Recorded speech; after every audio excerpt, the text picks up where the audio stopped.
Welcome back, pod people. My guest today is once again friend of the show, Adam Newman. This time we're talking about Round the Decay, his newest feature as writer-director. Round the Decay is one of my favorite genres of horror film, which is the sort of small town with a secret. And so I really got a kick out of this, though I do have to admit I was a little confused by the plot. Oh, I really? I watched it twice, so it could just be me being dumb still, but like I enjoyed the first half of the movie where it is sort of a bit introducing all of these different characters and having us get to know them, where there's the inhabitants of the town, there's the guy who just moved there from out of town and purchased the hotel, there's these campers, and there's this interesting opening scene that takes place, I think, hundreds of years before the rest of the movie. And then I enjoyed the second half of the movie where there's this creature, the Rexol, going around killing people. Got some fun, gory kills there, great on-screen deaths, and then the characters having to band together to deal with that problem. But I admit I'm a little confused as to how the two halves of the movie fit together there, because so the movie presents the Rexol as being this threat to like everybody, nobody is safe from it. Mhm. But then also some of the townspeople seem to be talking as though the Rexol is this sort of like um and I wanted to say like sort of local harvest god or something. Not literally that, Hmm. but it reminded me a bit of the Wicker Man and other sort of folk horror things like that, where there is local support for this supernatural being in a way that made me think that they were going to deliberately sacrifice people to it.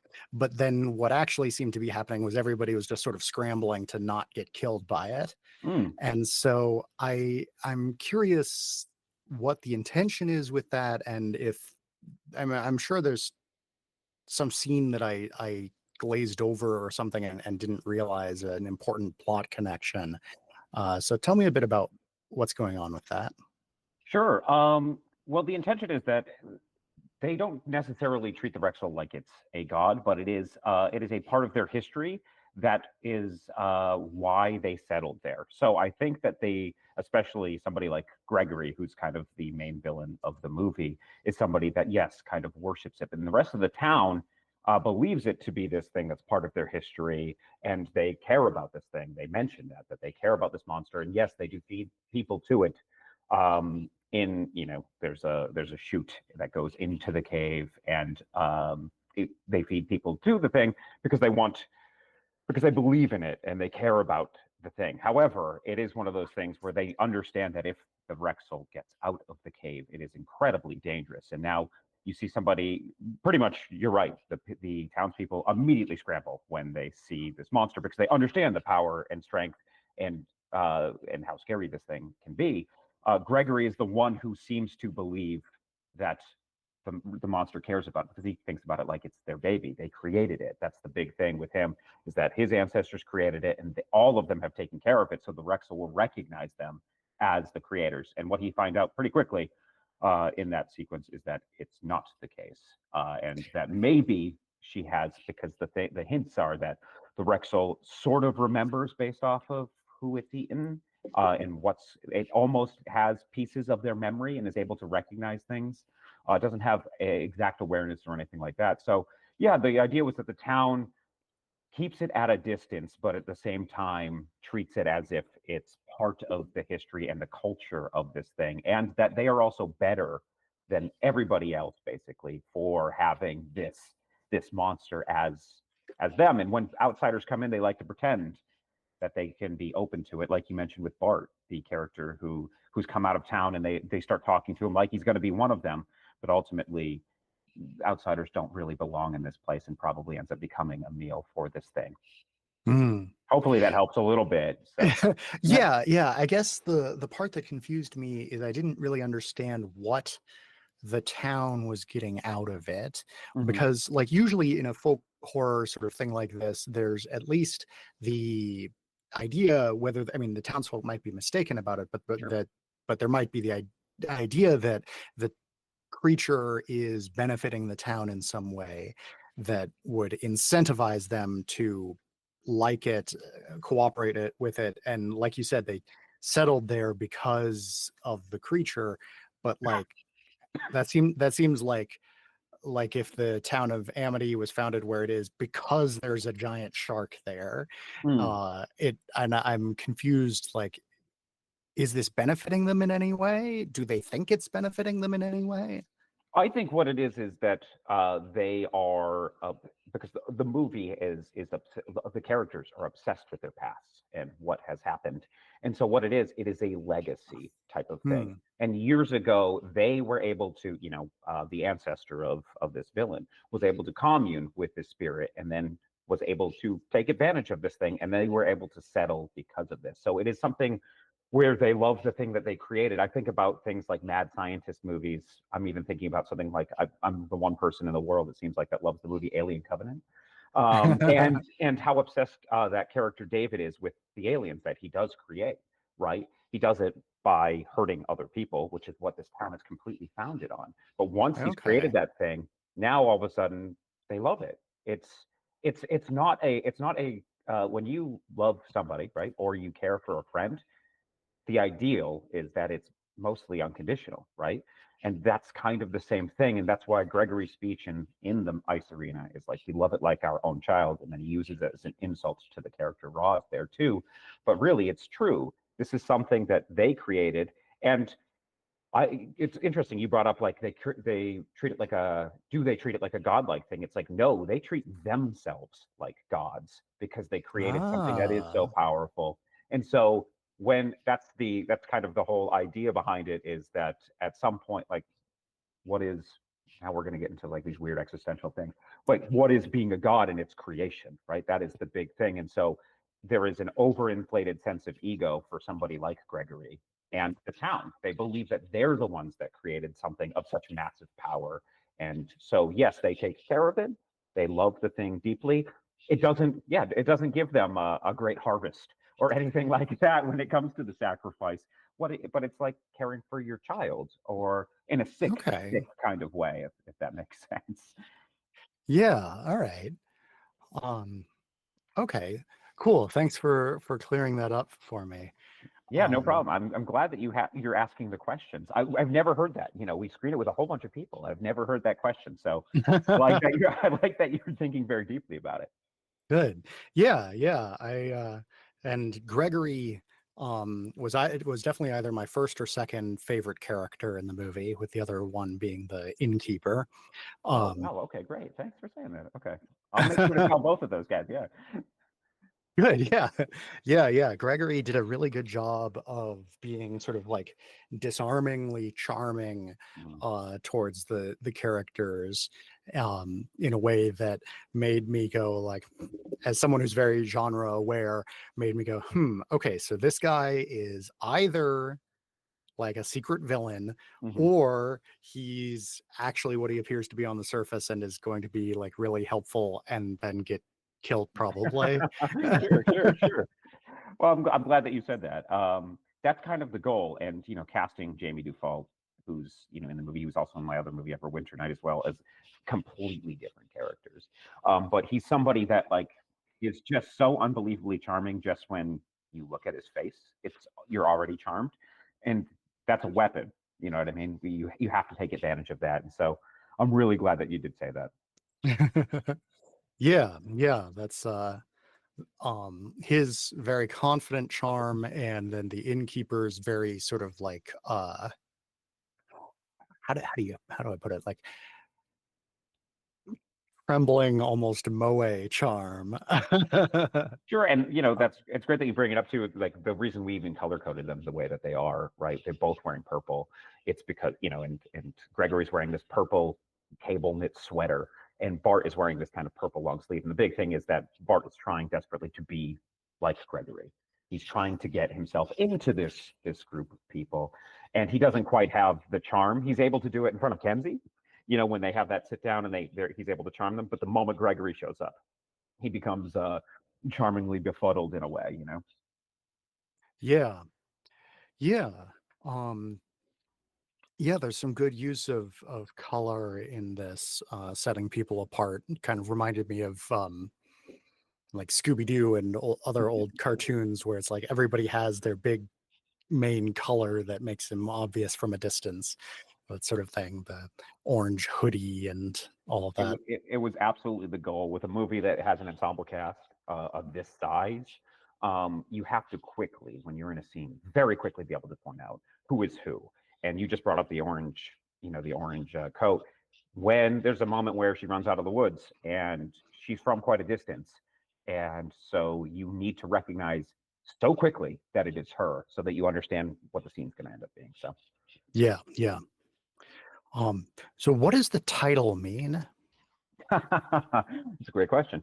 So Round the Decay, which is said in the movie, obviously during a big speech by Gregory, Round the Decay comes from a poem. Ozymandias, are you aware of it? Oh yeah, the two vast and trunkless legs of Bingo, stone. bingo, yeah. So it's one of the lines in for those who aren't aware with it, it's a very quick poem by Shelley, and it is about basically it's a statue that is crumbled. This man stumbles upon it, and it says, "I am Ozymandias, King of Kings," basically saying like, "I am this godlike figure." However, the statue is now crumbled, and it is in a vast wasteland, and it means nothing to anybody because ultimately all things fall, and it's talking about that dead, crumbled statue round the decay of the once civilization. So it is a call to that, and I Okay. think it's very fitting. If you see the movie, I think it's fairly fitting as to what it's talking about. And originally the working title was that's just the off season, which is not a great name. And I was writing the big speech for Gregory that he has, where he just completely destroys the four characters. He's incredibly mean to them. And when I was originally writing it, I knew what it had to be roughly about, and I couldn't write this. It wasn't coming out of me, and so I just copied and pasted the poem, and was like, that's a placeholder, and I will move on. And then I did, and then I came back, and I couldn't get Round the Decay out of my head. And when I brought it up to a producer, they said, "This is the title of the movie, and you don't get to say any different." So. Yeah. Yeah, no, I should have gotten that reference. I like that poem. It's a good It's a poem. great poem. Yeah, it's awesome. Yeah. Okay, so the production of Everwinter Night, the last movie that I interviewed you about, was very troubled, very complex, and Very true. things did not go according to plan. Mhm. Tell me about how the production of Round the Decay went. Significantly better in that regard. It not necessarily. It wasn't all rainbows and butterflies here. It was. I got to write the script, which was great. I got to write it before, and so that was awesome. And so yeah, I was able to. I wrote it while I was in Wales, and I was going through, or I was processing a rough breakup, and it kind of became therapy because that's really at the heart of the story. Is more what I want to talk about than more than monsters killing people and all that type of stuff. It's really about somebody learning to forgive themselves and forgive others. And so I wrote it. Then I beat the hell out of it with my producers. We do that all the time. We just kick the crap out of it. And then after that, I went to my editor and we kicked the crap out of it even more and just beat it down. And then we shot it over 18 days in April, which is way too quickly. And then we came back for 3 days of pickups. And so overall, it was easier in that regard. I wasn't writing scenes in between days. It wasn't they shoot your 12 hours and go back to the room and write, but it was a bigger production. Budget wise, it was 4 or 5 times the size of the budget. Um, and so with more money, there's more problems, of course. You're dealing with a much bigger group of people, and obviously we're dealing with the monster suit, which that takes a while to get into, and there's a lot of practical effects in this movie, and so there's a lot of that you have to deal with, and then ultimately the biggest concerns were like filming in that mine. We are in a real mine. The logistics of it were terrible. You have to climb in, you have to walk down into the mine, and we had to set up heating stations because it was unbearably cold, and the snow is melting, and it's leaking into your boots, and it's really kills morale. So overall, it was still just as chaotic once we got onto set. I still was getting 2 or 3 hours of sleep. I remember I was begging towards the end. I said, if I could just get 3 hours of sleep tonight, I think we can get through tomorrow. So it was chaos, and we ended up wearing too many hats again, all of my producers, as we tend to do. But I think we learned a lot about ourselves, what we can do going forward. Hopefully we can get more days, all that type of stuff. So not as bad, but still bad is what the final answer is. All right. Well, I'm glad it wasn't as bad. I hope that Yeah. I hope that your productions continue to become smoother and Slightly more each time. That's the yeah. goal. And finally, right before I die, I might say like, wow, that actually worked out quite well. So, all right. So now, given what you learned in the process of making this, is there anything specific you would have done differently to make the process go smoother if you could travel back in time? Oh yeah, 1000%. I would, I mean, giving more assigned roles to the production team. Not, I would have adjusted money accordingly and hired differently. We learned about positions that we definitely need. We need a second AD. We didn't have one on this, so I have an AD, and then the people that are making call sheets every night are me and the AD, which means that takes another 3 hours of our time. We Mm. had the character, there's a guy who plays Muffin in the movie. He's my friend, Jay Boishness. He's also an executive producer on the movie. He also, caters half the movie. He also picked people up at the airport. He also helped build the chute in the mine. We can't be having stuff like that happen anymore. It's every movie we try to take off a couple more hats, each of us. We're still wearing like 7 each, which is simply too much. I'm trying to get it down so we're doing 4 each time or something like that.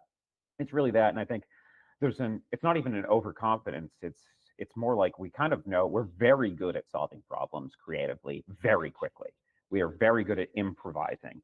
The problem is that we have now set up a system where improvising is the answer. So oftentimes it'll be Mm. like, oh, we'll just figure that out in the day. And then the day comes, and then it's like, yes, we're able to figure it out, but we also almost died in the process. And so getting past that will be huge. We really want to make sure that we get to a place where we're all doing things that we are very, very good at, and only those things, or only those things plus a couple little other ones. So the thing that sucks, of course, is budget. We're always fighting a war when it comes to money, and trying Yeah. to make sure that we can maximize what's going on the screen, minimize what's not going on the screen, and also, we have investors and things like that that are putting money forth into this movie, and so we have to make sure that we can't, we don't have more money to solve those. So it's about figuring out where we can give up those things and where we can't. But I think we're getting better at it, with each film. Yeah. Okay. So, yeah, let's talk budget. So your last movie, Everwinter Night, was about $60,000, and you said this was about 4 times as much, so about a quarter million. Um, what what challenges are different between those, and what things are easier, what things are more difficult at this moderately higher budget? Uh, I mean, nothing's easier, that's for sure. It gets harder when you have more money because there's more pressure. We want to make the money back and all that type of stuff. Mm. Um, I mean, what it does help you do is it makes it so you can bring on more skilled craftsmen. That's for sure, which you want to bring more and more on set.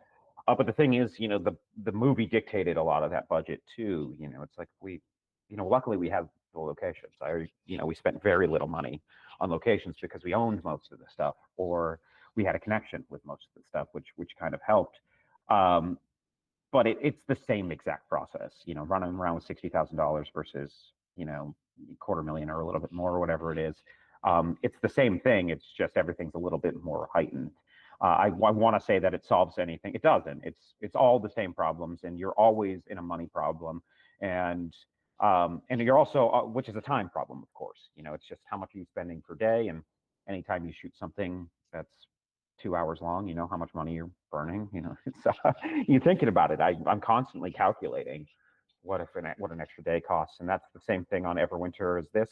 This one was more complicated because there's just more locations and there's more people to wrangle. With Everwinter, for the most part, that movie takes place in one location, and we were Right. sleeping there, so that does make it easier. So ultimately, it's the same exact problems. It's my guess is if we ever get to a bigger budget level, it's going to be the same exact problems that you're dealing with. We assume that Spielberg is dealing with the same crap that we're dealing with, and he needs another 10 million, and he's not going to get it.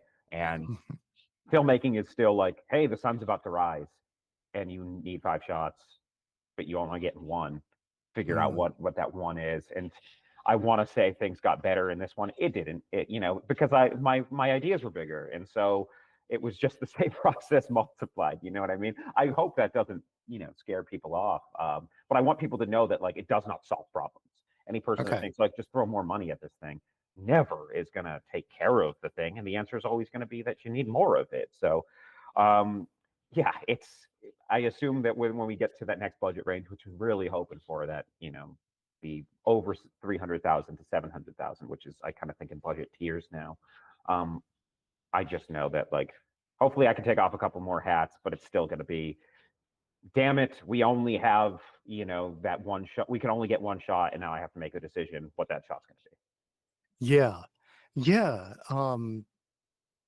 So you encountered a bunch of the same problems largely because you sort of stepped up the scale of your ambitions and the number of people that you were having to coordinate on this budget. Does that mean that if you did get like that 700,000 or 2 million or whatever budget for your next film, you'd have even more people and even grander ambitions? Yeah, billion%, of course. Yeah, no, yeah. I mean, like, this is. I'm very confident that I can always write something that I can film for very little. You know, if I can always find $10,000. I'm pretty confident I can find 10, whether it be my own saving up because of what I make and what I'm able to put aside.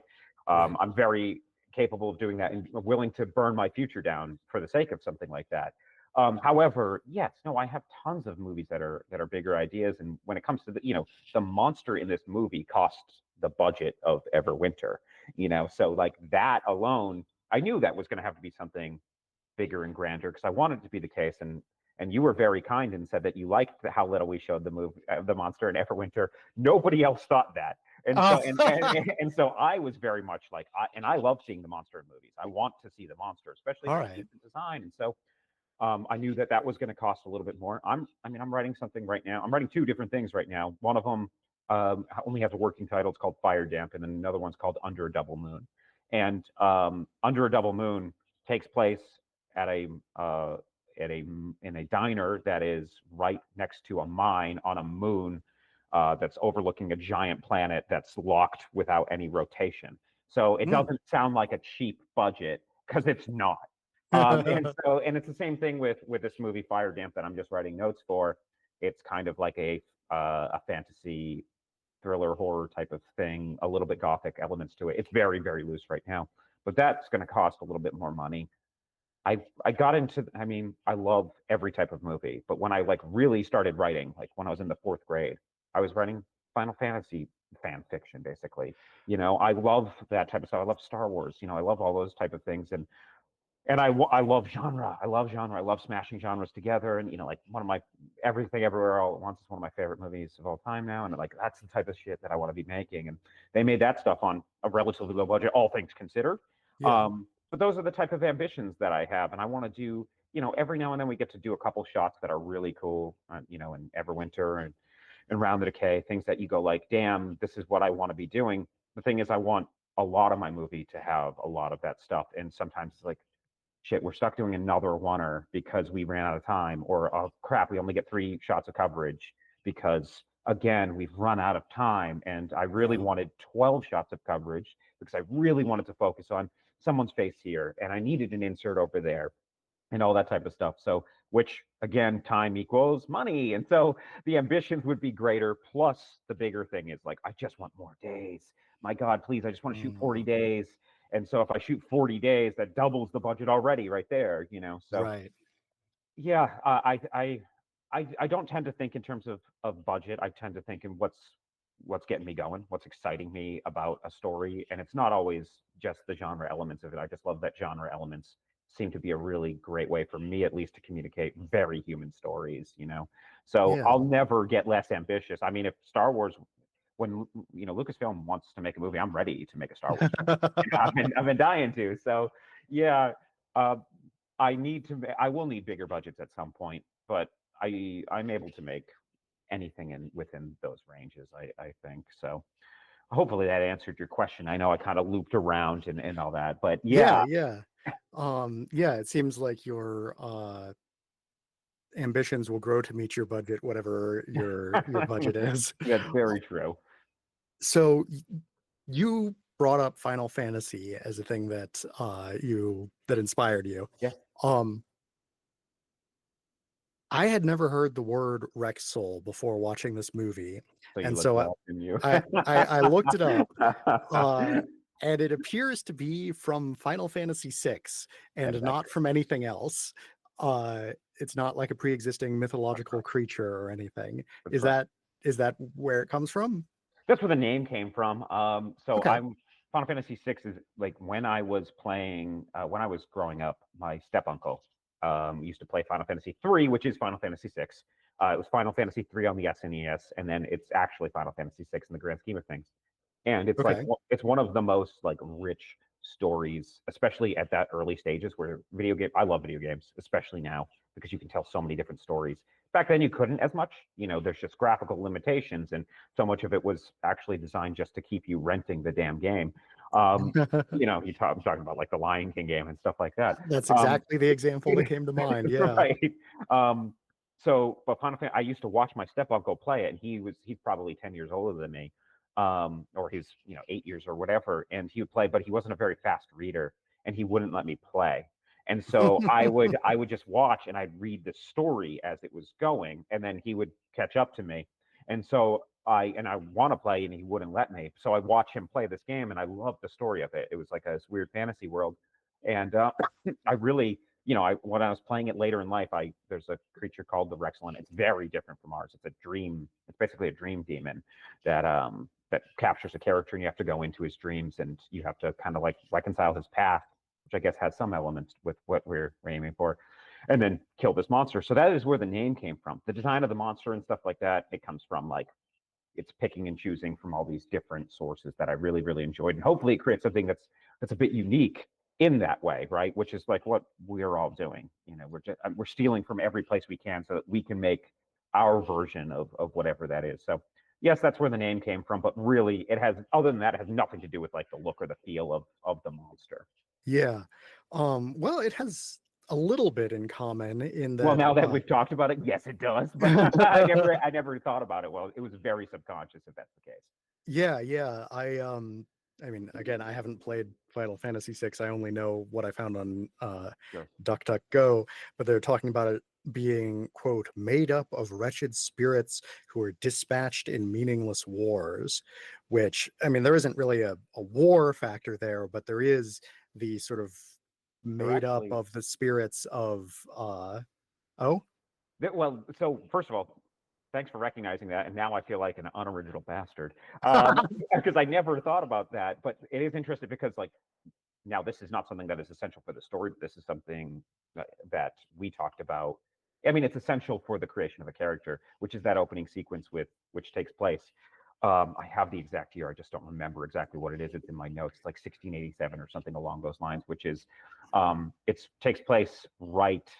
Uh, Roger Clark's character at the very beginning of that movie, Wayland Newport, is part of. He was part of the King Philip's War, which was a war with Native Americans um, that started in Rhode Island. And after that, a lot of the Native Americans ended up pushing up into New England, higher up into New England, Maine, and New Hampshire mostly. And then there hmm, was basically an effort to finish them off. right? So they sent out soldiers to go years after this war, after King Philip had lost, which was kind of a mocking name for one of the Native Americans. His real name was oh God, Metacom, and and they sent out these people to eradicate the rest of those rebellious natives. And so there is a war that is tied to this. And Roger Clark's character is Okay. supposed to be a character who was kind of known for being, he was like an immigrant that became very, like, was able to establish himself into this culture and was then able to, like, he found his way in the war when he found out he was very good at killing people. And so he was kind of one of these people that got pushed up there and was like, you go and take care of the rest of them. And this is why at the very beginning he's searching down basically the last people that he's trying to kill off, and is not able to finish them all off, which is why he communes with the Rexel. So it's very, very interesting that you brought that up. And now I've realized I've just completely stolen from Final Fantasy VI, and I'm expecting to get sued by Square Enix very soon. Yeah, that opening scene reminded me a bit of the opening scene of Freeze, directed by Charlie Steeds. I have not seen it. It's good. It's on Tubi. I interviewed Charlie. He's an incredibly prolific British filmmaker. And Freeze also opens with that sort of period piece aspect of it. Yep. And yeah, I really like I guess it's not really a framing device, but things that show like this is a thing that's taking place over a broad course of history rather than necessarily just in a small interval. Both this and Everwinter Night, but especially this one, are ensemble pieces. They've got a pretty large cast. So is that a coincidence, or do you really like writing for groups like that? I really like writing for groups. I love ensembles. I love actors. They're just really great at their job. And like, I have a lot of friends that are actors now. Like those people that are in this movie, a lot of them were friends beforehand, and you recognize some crossover with Everwinter. I like writing characters. I like movies that have big ensembles. I like, there's always a main character in both of these movies, Everwinter and Round the Decay. Victoria Mirror's character is the center. She's the center of the movie. What she's going through is the most important thing in the movie. However, I like characters that have arcs that tie um, into the arc of the main character. They're all kind of going through a similar type of thing. I love found family movies, and I love team up movies, and I love all of those type of things. And so I try to write things that are very like character specific, just one character being the lead. It's very difficult for me these days, especially because I want to work with my friends again. Part of it too is so I'll start writing something and be like, man, in the case of the innkeeper Bart, that's Carrie Height. Like the moment I started writing it, like I was writing it in Carrie's voice, and I was like, this has to be him. There's nobody else that it can be. Man, I really want to work with Carrie again anyway. He was in one of my shorts, and he just had a very small part. And I was like, I think Carrie's really, really good, and I don't think he's got to showcase this side of him before. So, it's not a coincidence. I'm trying, man. I'm trying to just make like one character specific thing. I'm having a really hard time with it. Every now and then I can do something that's like about 3 or 4 characters, like really in a confined space or something like that. But like what I was telling you about Under a Double Moon, the cast is like, it's even bigger. There's more people. And the thing, of course, and the crazy part about Round the Decay is like that's smaller than the first several drafts. We had other characters. I had a lot more townspeople, so you could really get a flavor of who they were. But when you talk with your producers and you talk with your editor, they're like, you're already going too big. Let's combine some characters and make them, because you're going to start losing your way potentially through this if you don't want to get an audience completely confused. Although obviously I did with you, but I don't want to get them complete. That seems more about motivational stuff than in terms of like what connected the stories rather than who is who. And that's the big fear is you don't want to get in a situation. And that's why I color coded and made also like, hopefully it looks like a broad, wide variety of cast. You just don't want a situation where someone's going like, is that guy this guy? And are they the same? So it's trying to strike that delicate balance, Yeah, I think that differentiating the characters like that, I don't think I got confused as to who any of the characters were. I got like really the only two things that I found confusing were that connection between, like, what was the motive there that Sure. I talked about earlier, and a little bit of confusion about the time that different events were happening, Oh, because sure. Okay. there's like flashbacks Yep. to the initial hiking trip and to the main character's troubled relationship with her boyfriend or fiance. Mhm. um but especially on the second watch through, that stuff was all Well, clearer. I'm really glad that that's the case because I have heard that with people who've watched it twice, and I think the first thing, hopefully, if people are watching the movie and hopefully they can enjoy it, right? Like first Yeah. thing is like, I hope you have a good time, and you, at the very least, you're like, and this is what I've heard, at least the positive is like, it's a great night at the movies. It's like you go out on a Friday night and it's good. However, a lot of people on second viewings, they go like, "Oh my god, it all makes sense."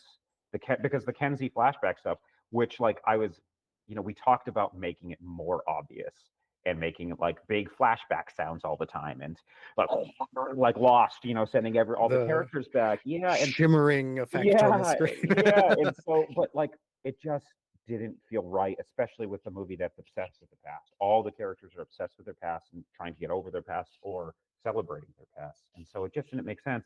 It felt like to me that like the past has to be very much right there all the time, and so I understand when if you're a little bit confused, but hopefully people feel their way through the first viewing. That's always my like feel a movie. I don't even. This is like why I'm starting to come around to David Lynch a little bit. Just feel the damn thing out. Stop thinking that you're going to get something exactly told or spoon fed to you. This is why I'm like starting to have second thoughts about I saw the TV glow because I just didn't get it. I got angry at it.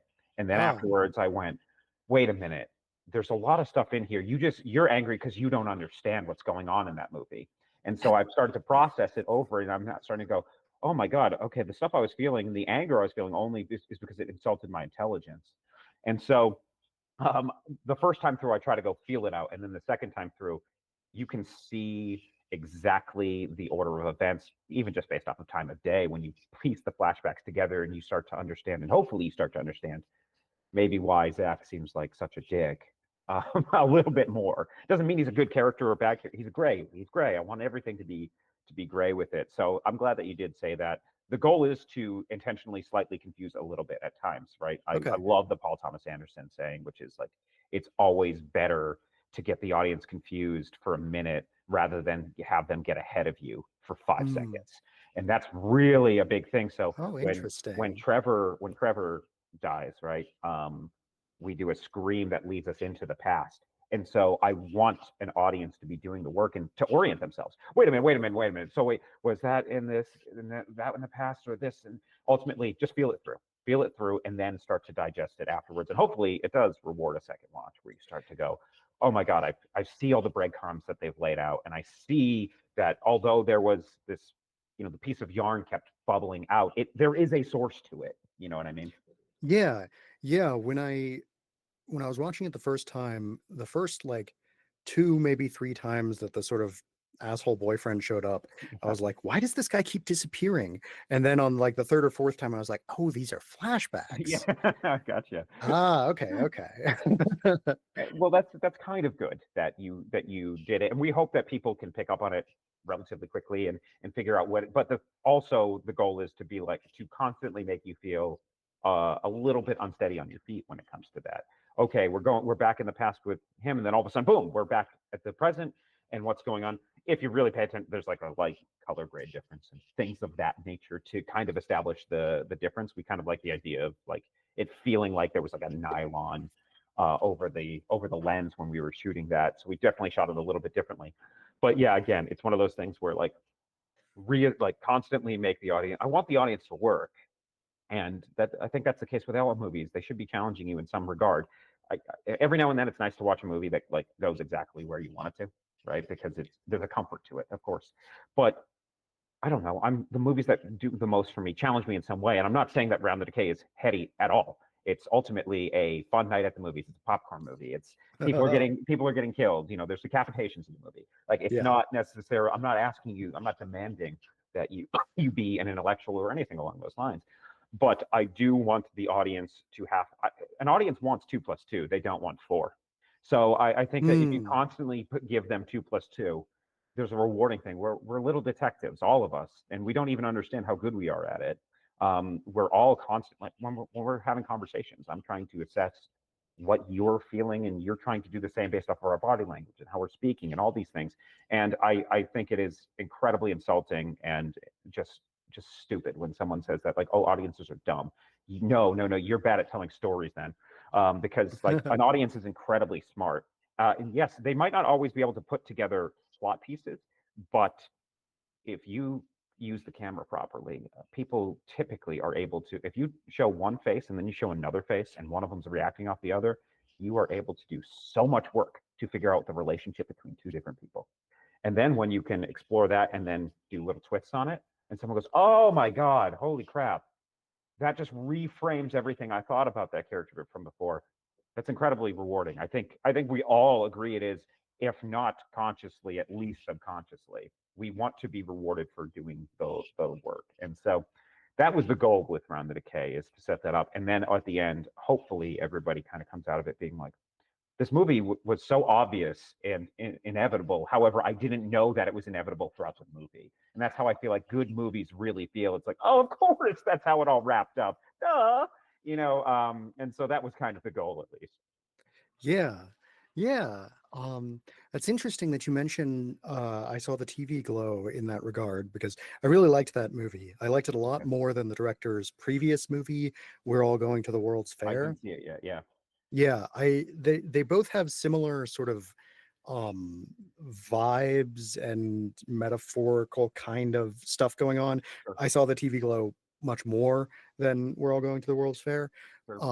And I saw the TV glow a lot more. I thought it was really good, and I didn't find it confusing at all. Oh, really? Yeah, I only watched it once, but I found it very easy to follow, very straightforward. But having talked about it with a lot of other people, I seem to be very much in the minority in that regard, that most people found it pretty confusing.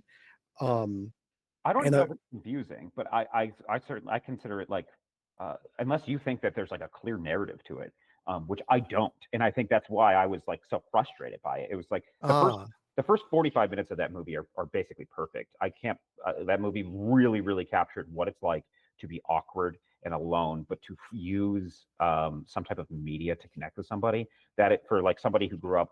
I know I talk and I won't shut the fuck up, but like I'm somebody who really had a hard time when I was a kid. I was very shy. And okay. the only way that I know, like the only way that my father and I communicate is through media by giving my dad goes, listen to this song or watch this movie, because ultimately he can't express how he feels. And this is probably why I make the stuff that I do. Um, so that they capture that so damn well with like two awkward people kind of sharing this thing. It's when the character comes back, when I can't remember the name of the character, but when she comes back and she shows up in a grocery store, from there on I was like, what are we doing? And I started getting very angry when they went into like like under a parachute, and then there's a guy with a moon face, and started getting really frustrated by the movie. And I'm like, oh, so you're insulting me? You're just throwing stuff at me. And this is how I've always felt about Lynch. I've never understood Lynch. I don't like his stuff. Uh, He just gives me a lot of stuff, and I'm like, okay, I get it. I'm supposed to feel things, but like, you don't even know what you're talking about. And then I got to the end of I Saw the TV Glow, and I love the ending scene so much. I also hated it yeah. at the time too. And so I've just kind of come to digest and be like, but yeah, but what did the movie make you feel? And is it actually confusing? I don't even know if there's anything there. It sounds like you think that there is, that there's a clear narrative, but I don't. I just kind of Uh, eventually well, turned it into vibes. yeah, it's interesting. So a lot of it is very much sort of dreamlike, which Oh, is certainly. another thing with David Lynch, where a lot of the things that happen don't necessarily have like a literal meaning. They're just symbolic. Right. And so like at the end, I mean, spoilers for I Saw the TV Glow, when like the guy opens up his chest and you see the Yeah. Yeah. television screen inside Yeah. of it. I don't think that corresponds to anything that's supposed to be literally happening in the Of course. universe. Of I course. think it's just a metaphor for his emotions being repressed, Sure. and or her emotions being repressed, because I think that is Mhm. one of the aspects of it that a lot of, to put it bluntly, I think a lot of like straight Yeah. cisgender people don't catch on or at least don't catch on as early in the narrative, Sure. that this is about gender identity and repressing that, and what happens, like what do you give up in order to live a normal life. And so I found the second half of the movie, like you said that you thought that I saw a clear narrative in it, Well, and I was I'm not suggesting maybe you did. I didn't. I was. Yeah, I was suggesting. right, and I wanted to clarify that a little, in that Sure. Sure. I don't think it has necessarily a clear narrative, or if it does, the narrative is very simple, in the form of something like, there's these two people who connect with each other as children over this TV show, and then they grow up and drift apart. Yeah, That's the narrative. That's that's the about as, narrative. yeah, I was gonna say that's about as much as it has. Yeah. I think what it was is, and it's great that you just brought that up, because also it's like a, hey, check yourself. Think about these type of things a little bit more. And I did not, when I watched the movie, I saw none of the trans narrative at all. And then I researched the filmmaker and started going like, oh, okay, that makes a little bit more sense. And then I started looking up online. I'm like, what is this? Like, I want to know what people are thinking about this movie, because I don't know why I didn't get it, or why, like, and I'm, again, it's an ego thing. It was insulting me because I didn't feel like I was smart enough to get it. And so I Mm, kept sitting here going like, oh, I, what an asshole for calling me stupid. Therefore, they suck. And so I think I started to investigate it a little bit more. And even now, you talking about it is making me like the movie more. And I think that's what's so cool about art too. It's like when you learn yeah, more about the thing, you start to feel different things. And like we have a movie club, me and my buddies, where every person gets to choose a movie, like every month yeah, someone picks a movie, and then we all do voice notes and talk about it. And okay, it was originally something I was going to put on the list, to watch with everybody, but I went and watched it anyway. And I'm still thinking about putting it on the list now, because I kind of want to know what everybody thinks about it. And because that's ultimately the goal of a lot of art, right? Is to create some things that can be discussed, and things like that. So I'm glad that we went off yeah. on this tangent, because I'm glad that we're talking about this movie too, because like it is something. It's a rich text, and it's something that should be investigated a little bit further. And it's also interesting to investigate why I was so frustrated, and why other people didn't get it. And like you said, like people that are, you said cis folks, that like they don't. This is something that's outside of the realm. This is what movies are great. They're empathy machines, and if they can Yeah. get through to you, and someone starts to investigate it in that way, you can start to understand what it's like. Which it's interesting. You just brought it up, and we've already spoiled the movie now. It makes the ending of the movie, where he's walking, or she's walking down, in the store, and saying sorry, sorry, sorry. It makes it so much sadder. Now, Yeah, when oh I yeah, see it it's a like that, really it's like tragic movie. devastating, because it's going like, sorry for interrupting you with who I am. And Yeah. that's really, really beautiful. And it's like making me emotional thinking about it. It's because I have a trans person in my family. My aunt's trans. And so, like, wow, no, thank you for reframing it. Hopefully You I've reframed a little bit around the decay, and you've done the same for yeah. me for I Saw a TV Glow. Yeah, and I think, I'm glad that you're able to get this out of this, to get more out of the movie now that you've talked about it and researched it and stuff. I also do think that, like, it's totally fine for there to be a movie that just isn't for you. No, Um, that's I all they're for. There's no such thing as good and bad. I'm tired of, like, it does not exist. It doesn't exist. Everything is taste. Everything is absolutely taste, and I completely agree. I don't get Kubrick. I just don't get it. We don't see eye to eye. It is what it is. Doesn't make any of your feelings towards Kubrick any less relevant. I love the movie. Speaking of Star Wars from back then, I think The Last Jedi is one of the best movies that's ever been made. I really think it's like, in terms of popcorn entertainment, I think it is. I think it is huh. the highest level of popcorn entertainment that has been created. And people want to debate me, and I'm like, I don't want to. I don't. Why would I want to debate you? I don't. It's like me, like, introducing my wife to you, and then afterwards you and I go out to the bar, and you go, by the way, I think your wife is kind of ugly, and I don't think you should date it. It's like, I love the movie. You are never going to convince me otherwise. I love something. And the fact that you want to turn me off of that, you're an asshole. Like, Oh why would man. you ever insult the things that I love? Why would I ever stand, like, and take that? You know what I'm saying? So I completely agree. Things, like, you don't have to agree with everything. You don't need to love everything. But it's great when you investigate things, and at least look into them, and then see if it has any value for you. And if it does, use it in your life or whatever it is, or use it in your art. Especially if you hate it, use it in your art as well. If you hate Round the Decay, please don't write a bad review because it's really hard for people to see the movie. But what you should do if you hate Round the Decay and you hate the things that were in it, and you went like, oh, I would have done this, then go fucking do it. Like, take my art and make something better off of it. So, or Yeah. something that speaks to who you are. So they're all so subjective. I'm getting like really heated in a passionate way because this is what I love about them.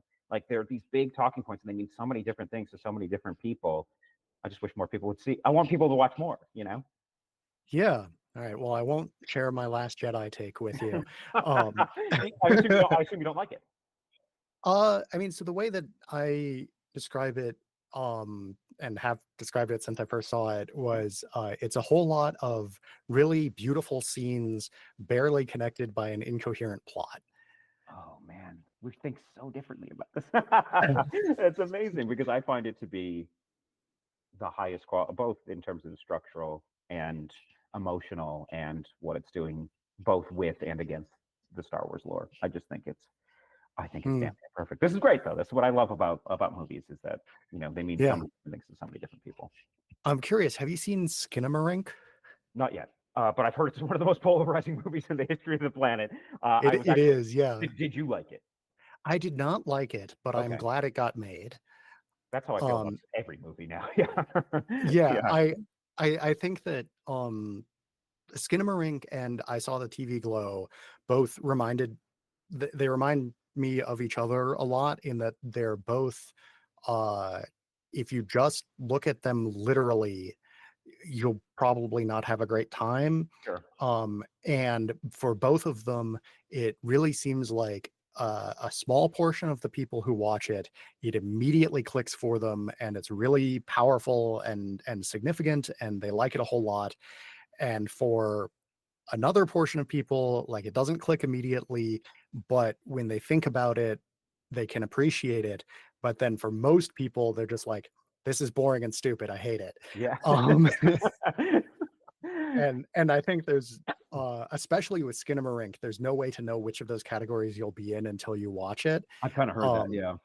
and I'm in that last category with Skinamarink, in that, like, I thought it was, I won't say it's stupid, but I thought it was boring and I didn't like it. Yeah. Um, but I understand what it was going for, and I can see, based on other people's reactions to it, how for some people it really succeeded at that. And Oh yeah.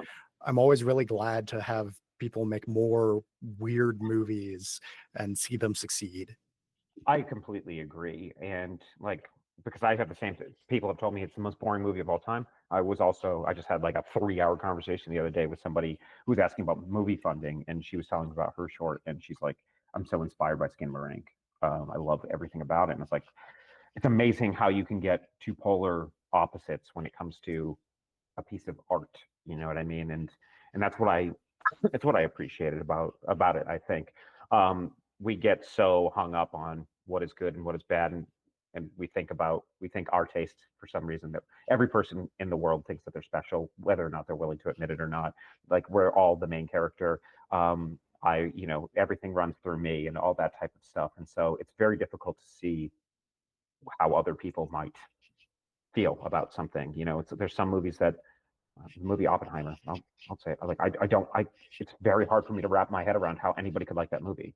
Oh, Like, did you like I it? haven't seen it. I Okay. haven't seen it.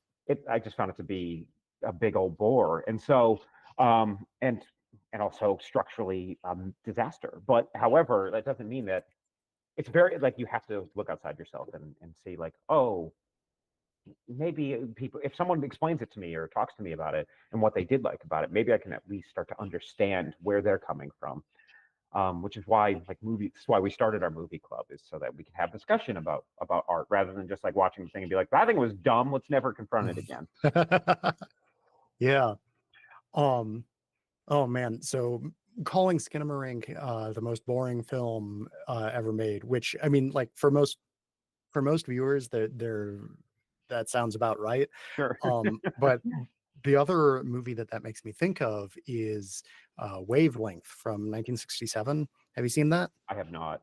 It's a 45-minute long, so that's one advantage it has over Skinamarink in terms of Sure. being less boring and that Yeah. it's half the Shorter. length. Yep. Yep.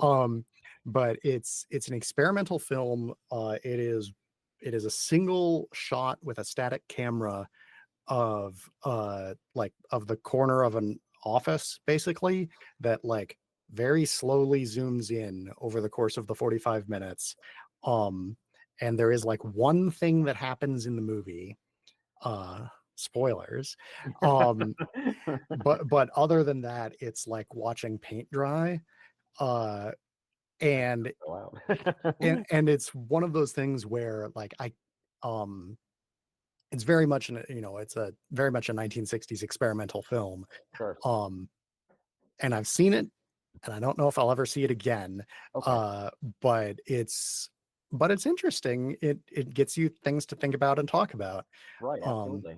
yeah. I mean, I'm never going to watch that movie. I might give Skinamarink a chance at some point, but my fear is also that I do hate it, and it very much doesn't. Like the thing is, when I saw the trailer for it or whatever, which is how I do have to base a lot of these things, because you have to figure out what you're going to devote your time to these days, Right. and because there's so much to wade through. And when I watched the trailer, I went, "Oh, this again." I'm glad it exists. Very much not for me. Yeah. Well, Skinamarink is, I believe, sort of in one of those. It's one of those movies where it was originally a short film and then it got turned into a feature. Right. And from what I've heard, the feature really is like it's the same thing as the short film, just bigger. uh and Mm. and by bigger, I don't mean like on a larger scale. I mean Just just being longer. it takes more time. Sure. Sure. So you can probably get a pretty large portion of, you can definitely, I think, figure out whether it is for you or not by watching the short film. um Oh, see, and that would be better. In some movies, also, we need to accept that should just remain short films. I'm not saying that that's yeah. the case, but sometimes it's like, oh, you've stretched an idea out too far. I'm not a big short film watcher, but there are some ideas that are like they should be just a short film. Speaking of that young woman that I was speaking with about that Skinamarink inspired short she wants to do, she had made a short called The Streetlight, which is awesome. It's one of the best shorts I've ever seen, and she was talking about how people wanted it to be a feature film, and she's like, how would I ever do that? I was like, oh no, you don't have a feature length film worth of stuff in there, but you found the right form for the story that you were trying to tell. Yeah. Yeah. There's I work in short films a bit, and I watch a fair number of them. Like I organize a film festival in the summer, and the vast majority of things that are submitted to that are short films. But shorts are not my favorite. Like I prefer feature length films. Um, and yeah, I think my favorite. I guess there's two good ways to turn a short into a feature. There's You can add a whole lot more to it, um, or you can like take more time with the things that are there. And because Skinamarink is such a meditative, slow film, taking a meditative, slow but short version of that and turning it into a meditative, slow and long version of the same thing, I can see how that would work for somebody who likes that specific thing. Sure, that does make sense. And sometimes that is the case where you're able to, there is more material, especially if maybe, I don't know if it was their intention, but sometimes it's like, this is an intention to make this short, which is an example of what this film would be in a longer form. I mean, I have a friend who made a short version. He's my editor. He made a short version of his film. It's called Dark Roast, and it's like 20 minutes long. His goal was to have it be a feature. It's an 85-minute feature or whatever. So it's the same type of movie. It's just everything is way scaled down and it's condensed into a shorter period of time, but it's basically the same story. It's just like, hey, here's the vibe of it condensed versus what it would feel like. And if it felt longer, you'd be like, okay, you'd be able to more emotionally invest in these characters and kind of feel your way through it. And it'd feel more like a narrative than kind of like condensed feeling. You know what I mean? Yeah. Yeah. I'm not sure why, but for some reason, this conversation is reminding me of probably like my favorite experimental film that I've seen, which is Drawing Restraint 9. Have you Never, heard of this? no, I have not. It's weird in that, so like the nine. in the title is indicating that it is the ninth in a series, but it is not a series of movies. It's the other 8 things that precede it are in different art forms. Okay, that's kind of Um, cool. I like it. yeah, yeah, it's a very weird film. Like, do you know the musician Bjork? Oh yes, I do. Okay, she did the soundtrack for it. Oh, I'm Um, already in. Yeah. yeah, yeah, it's definitely worth watching if you want like a weird experimental film and feel like Sure. spending 2 hours and 15 minutes watching a very slow, weird experimental film. Sure. Um, and it is much weirder than like Skinamarink, which is very simple. Sure, Um, sure. so yeah, anybody I'll have to listening to check. this Yeah, who I want, was gonna say I have to check it out. Yeah, at least attempt it. yeah, yeah, Yeah. and I mean, honestly, uh, I we I forget if we did this just like from the very first time that I watched the movie, or if I only did it on rewatches. But I watched it on like 1 1/4 speed or something like that, Sure, because there's like I can't remember if there's any dialogue in it at all. But if there is, there's very little of it, sure. uh, and it's all about like this weird imagery showing the entire process of doing some long, difficult task, things Whoa. like that. Gotcha, gotcha. Uh, so Sounds so strange. Yeah. yeah, speed it up and get sort of that Koyaanisqatsi effect. Sure, sure. Yeah. So, all right. So the last time that we spoke, uh, you had finished with Everwinter Night and were working on Round the Decay. So, what's next? Where are you? What are you working on now? That's a great question. Well, I mean, I'm so bogged down with Round the Decay because it's been getting it prepared for theatrical and going through notes and also because my production company is trying to distribute other films, so we're kind of distributing these other films that are being shot out in Michigan. It's really just about trying to find little theaters that will play them and things like that. So that's very difficult. Unfortunately, too, I'm dealing with a bunch of personal stuff as my father is very, very ill, and so that doesn't help the process necessarily. That half of my time when I'm not doing the movie stuff is spent, going to dialysis and taking care of all of his medical treatment and things like that, which really sucks. But when it comes to the next one, I mentioned before, I'm writing those two different things, Under Double Moon and oh god, I even forgot the name of the other thing I was doing. But it's the kind of gothic horror fantasy thing. I'm writing those two things. Ultimately, the next goal is that my editor gets to film another movie. He has not directed something for a while. Probably about Okay. 11 years. And so, he's been so supportive of me and he does a lot of I mean, he was my AD. He plays Zach in the movie. He's all the douchebag fiance. He also is, he's my editor, my VFX guy, and my colorist. And we also work Mm. on this, like, he helps me get the script narrowed down into a concise narrative. So, and he hasn't filmed something in 11 years, most of the time because he gets stuck doing the bullshit of other jobs like this. And like, I'm very incapable. I can't do anything out in post. So nobody hires me. So I have time to write. Um, he needs to make a feature. That's important. And it's important to me that we get one of his two features off the ground. He's got two scripts that he's done, and we've started to beat up. He doesn't have a lot of time to work on them right now, but yeah, that's kind of the next goal is to find legs for that. That's going to be both. Either of those projects is going to be relatively low budget, and then I'm starting to aim for either like something like Under a Double Moon or that other story that I was talking about. Being something that would be in the next budget range and kind of pushing that. The unfortunate thing is we have to find money then. So we're probably a couple years out from doing that, which makes me sick to my stomach because I can't fathom the thought of not being on set this year. It really does hurt me to think of. But at least maybe I'll be on his set helping him get his movie made, and that will give me some time to write, which I haven't had a lot of time to write recently, and so I tend to write fast. Once I get an outline, I'm able to get through a script. The outlining phase takes the longest. And once that happens, though, I can put down 5, 10 pages a day of at least a rough draft. And then, I don't do necessarily the vomit draft. I really need to get the kinks worked out in the outline first. And then from there, I can have a script, you know, at least readable in 3 months or something like that. and then shoot ready in 6 to 8 months or something along those lines. So it's tough to say where to go next, but there's a lot that's potentially out there in the future. All right. Well, the question that I typically end with, which I ended it with last time, is where do you see the future of independent filmmaking going? And it's been less than a year since we last spoke about this. Has your view changed at all?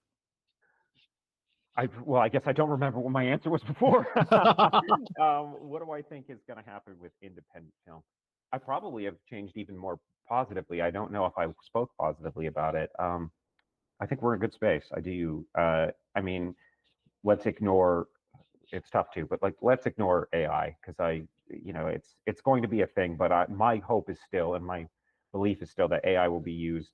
God, I hope for only the betterment, which will be like to clean up audio and things like that. Something that can help filmmakers make movies, not make movies. That's the biggest and most important thing because AI is obviously soulless. There's nothing there. It's only regurgitating everything from the past. So I'm pretty hopeful when it comes to that. Theaters we're in a scary space, and I hope that they can get out of it. I do think that indie is going to be the way to go when it comes to that, or is going to help be the way out.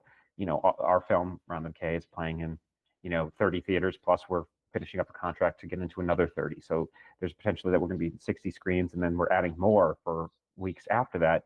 So hopefully people listening to this will have seen it in the theater already. That's kind of part of the wave that like the Terrifier did. It's Hollywood and the theaters completely didn't see this blind spot, and all of a sudden the audience went, I want that thing. We've been wanting this for a long time, and people have had to pivot. And I think that the tentpole movies are dying, and I mean that. And I mean, I'm sorry for the people that don't have jobs according to that, but I also, it's time. It's time to IP needs to die at times, and I think that we need to be telling original stories. And I'm very hopeful for where original stories are, and how they're being told, and how they're getting out there. They're still always going to be wading through the sea of mediocrity, which I might be a part of. But in that, like, there's so many films. There's just so many that get made and get shoved onto platforms. And it's so when I'm asking for your time to watch something, it's tough because there's also 1,000 other choices. But I have to remain hopeful, and that if you do the work in post production and after your movie's finished, pushing it to people that you think will like it, helping to find that audience, that there's really a good space for indie. And movies are always becoming cheaper to make, always. True. So yeah, we're getting into spaces where you can make things relatively cheap and they look really, really good. And that's so much of the block. That's so much of the gate to get past. It's like people will look at things and go, "Oh, this doesn't look like a real movie." If you can get past that, you can make things that look on a par where people will immediately just watch because they believe in it. I think the possibilities are potentially endless. I think that theaters are going to be they're going to come back in a way that is like vinyl or VHS now, where they won't necessarily be the same thing that they used to be when it was the only thing to do, because we're at a war with bowling and Instagram and everything, golf, whatever it is. There's only 24 hours, and corporations are trying to buy your time every second. They're trying to steal every little ounce they can so they can advertise something to you. But I do believe that theaters will become a little bit more niche and will become an event thing, and people will go out to the cinema and go, yes, I'll watch this cool movie, even if it's not something that's new or something that has familiar faces. I have to believe that that's the case. And streaming has 1,000% changed already since you and I talked last time. Tubi was bought by somebody else, and Tubi's trying to do something different, and somebody else is going to become the new Tubi, and it's almost impossible to say what it's going to be, and how soulless it will quickly turn, because that's what they do. These corporations exist to make money, and when they find the opportunity to make money, they will screw everybody else over to do it, and then us independent filmmakers will have to find some other avenue. But that's our job, right? As independent filmmakers, we're creating. It's to improvise creatively and based off of what we have. So yeah, I've got my fingers crossed, and I think that hopefully Dreamscape is going to help. There's this giant gate, and our goal is to kick one part down, or I like to think of it like a ladder. We're climbing up a ladder. We're only like 1 or 2 rungs up, but at the very least, my goal is that I have to put my hand down and say, hey, come up with us. And hopefully once I give a hand up to another filmmaker, they're able to get up a rung above us and do the same for the next filmmaker. You know what I mean? So I'm Yeah. hopeful. I'm hopeful. It's going to change so quickly, though. Technology just fucks everything up. It makes everything change. Yeah. And the pace of change is only accelerating. That's we're going to see. Just I think films are going to change completely by the time you and I are old. I'm assuming we're of a relatively similar age, Yeah, and probably. yeah, and it's like in 30 years we're going to see things that we could have never imagined. But I'm Yeah. hopeful that it will still be something that speaks to people and makes it so that people have to talk about things. And I still think that human connection is probably the most important thing, and that's why art kind of exists because Yeah. we don't know how to process a lot of this. So why not do these and use this as ways to communicate? So, where can people watch Round the Decay? Assuming that this episode is airing after it has come out, where can people go see it? Great question. I don't know yet. We have not set up our streaming deal yet because we took care of our theatrical release. We're expecting to potentially partner with somebody. We've been talking with sales agents and distributors, trying to figure out who we're going to go with, where we're going to go, what the deal is going to be. So we're not exactly sure yet. I know that we are aiming for a physical media run, obviously with Blu-ray and things like that. We're talking with doing VHS because horror just, it screams VHS. Everybody wants a VHS now, and it's becoming that kind of niche thing. We're hoping that we'll be on the major platforms. Who knows? It would always be great. We're willing to make a deal with any of the platforms if they really want us, or they want exclusivity or something like that. If they think that we're good, hopefully, the theatrical run will at least get a buzz. It's unrealistic to believe that we're going to make tons of money. That would be stupid. You don't take your life savings and put it. You don't put it in on a lottery ticket. That's just silly, and that's what movies are. They're a big gamble. But hopefully that theatrical release can get some word of mouth going, and hopefully if people enjoy it, it starts to get a little bit more word of mouth. And then when we hit those streamers, which hopefully there'll be an answer by the time this is released, then more people know about the movie and more people will watch the movie. And then, I only care about the money because I want to make another one. That's the, like, if we make the money, I can definitely make another one. If we don't, it's very difficult. So fingers crossed that we'll have answers by the time this Yeah, and for anyone listening to this and wishing that they knew where they could see it, if we do indeed have those answers by the time this gets posted, there will be a link in the description. So, all right. Well, thank you for coming on and talking about another movie, and I can't wait to watch your big budget sci-fi epic. Thanks so much, and thanks for having me again.